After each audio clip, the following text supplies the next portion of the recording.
I lasted 9 days on Iwo.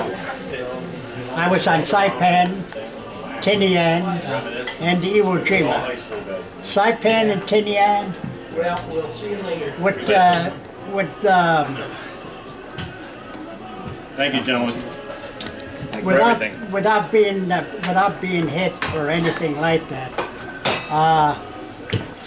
I suffered the dysentery. I got almost everything but malaria on Saipan and Tinian, because out there sicknesses would run rampant, and half of the 4th Marine Division was looking for a toilet. But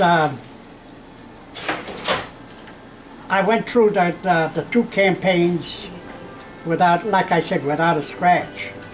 Then, of course, we went to Iwo Jima, and that was a completely different story. I made the landing, went through the 1st airfield, fought on the 2nd airfield. While we were fighting on the 2nd airfield, it's the first time a B-29 came in and landed right where we were fighting, because it was kind of banged up and he was running out of fuel.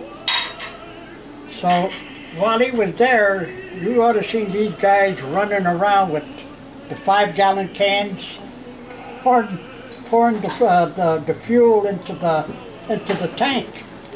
Now, they finally got the heck out of there, and boy, let me tell you something. I was watching that thing take off, and I said, boy, I wish I was going with them. And then we passed one particular battle, which was Turkey Knob. And 2 days later, we came to a place called the Amphitheater. It was a flat piece of ground, and way on the edges, like for a couple of miles, was like short shale mountains, like. And it looked like an amphitheater. That's where it got the name. And that's where I got hit. I got hit with what they call the Japanese Nambu machine gun. As I was laying around in the dirt there, it wasn't volcano ash, but it was dirt because we were far in. These 3 Japs got out of their hole and came over to finish me off. But I managed to hold on to my rifle, and I kept on firing at them. I don't think I even hit any, but it slowed them down. Shortly afterward, you heard this here whirring sound of a tank. They heard it, and they went right back into their holes again, and they disappeared. This tank now was starting to come up closer, and the tank commander with the bullhorn said, "Lay perfectly still. We're going right over you." I said, "I'm going to die now. I'm going to die." Likewise. I mean, if you ever seen a tank move, it doesn't move, you know, evenly, like it jerks like that. Well, he finally went over me, and all of a sudden I heard that clank. It was the escape hatch on the bottom. They grabbed a hold of me by the dungaree jacket, and they pulled me right in the inside. And the one thing I could always remember, they sunk the needle right in my back over here, right in the muscle in the back. Needless to say, perfect euphoria. Jesus, I was like floating. It was so nice.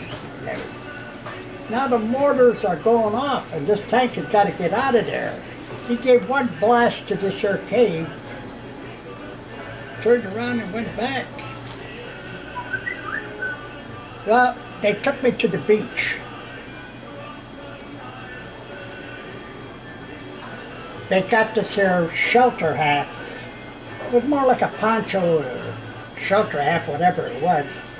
And they carried me maybe about another 50 yards there on the beach.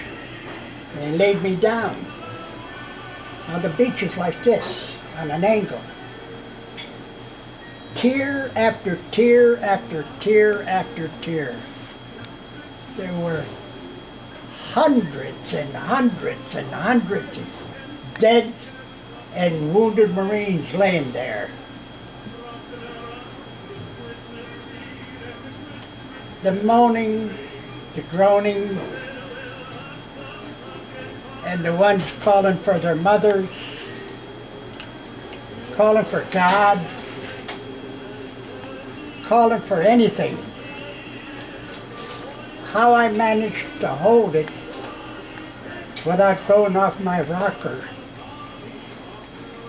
I'll never know. I'll never know.